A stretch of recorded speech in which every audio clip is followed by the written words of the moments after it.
বন্ধুরা, কখনো কি ভেবেছেন কেন কিছু মানুষ খুব কম কথা বলেও সবাইকে নিয়ন্ত্রণ করে? কেন কিছু মানুষকে সবাই বোকা মনে করে, কিন্তু শেষ পর্যন্ত দেখা যায় সেই মানুষটি সবার থেকে এগিয়ে?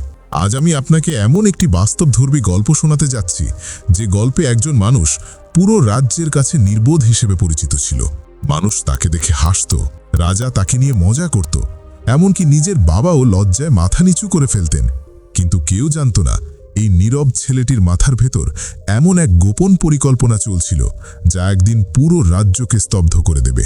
এই গল্প শুধু গল্প নয়, এটি এমন একটি মনস্তাত্ত্বিক কৌশল যা আপনি বুঝতে পারলে মানুষ আপনাকে আর সহজে পড়তে পারবে না।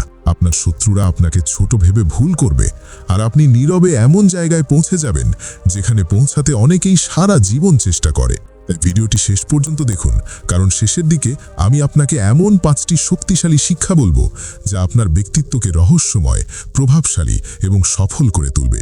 আর বিশ্বাস করুন, আজকের এই গল্প শোনার পর আপনি হয়তো সিদ্ধান্ত নেবেন সবাইকে নিজের বুদ্ধি দেখানো বন্ধ করবেন, কারণ কখনো কখনো বোকা মনে হওয়াটাই সবচেয়ে বড় বুদ্ধিমত্তা।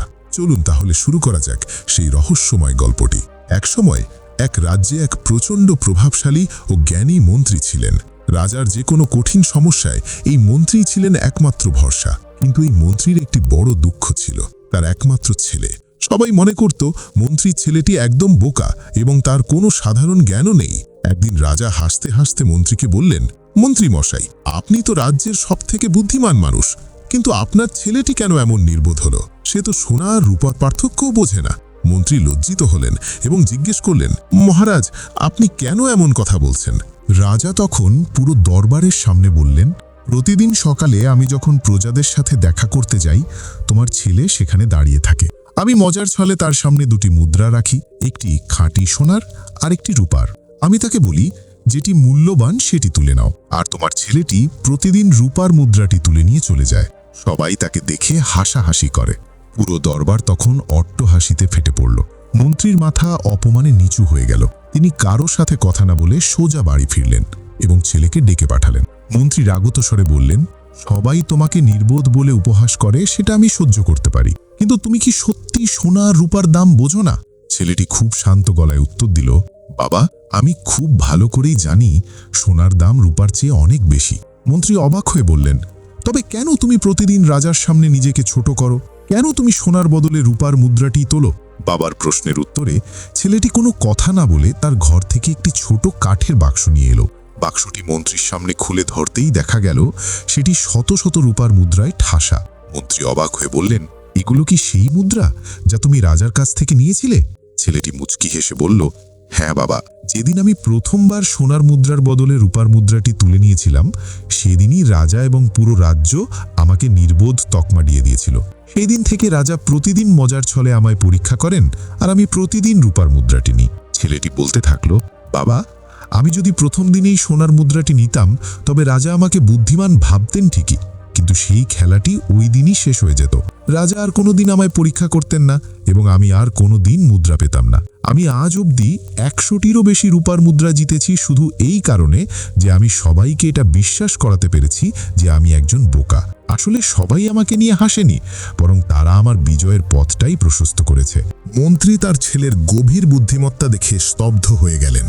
তিনি বুঝলেন তার ছেলে কেবল বুদ্ধিমানই নয়, সে মানুষের মনস্তত্ত্ব নিয়ন্ত্রণ করতে জানে।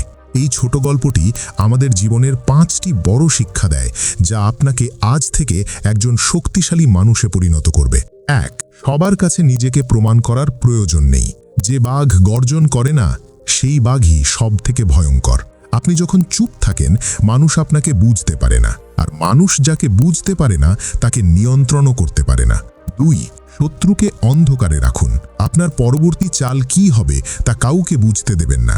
মানুষ যখন আপনাকে দুর্বল বা কম বুদ্ধিমান মনে করে, তারা আপনার দিকে নজর দেওয়া কমিয়ে দেয়। আর এটাই হলো নীরবে বড় কিছু অর্জন করার সেরা সময়।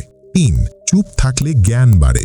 আপনি যখন কথা বলেন, তখন আপনি কেবল সেটাই বলেন যা আপনি ইতিমধ্যে জানেন, কিন্তু আপনি যখন চুপ থাকেন, তখন আপনি চারপাশের মানুষের থেকে নতুন কিছু শেখার সুযোগ পান।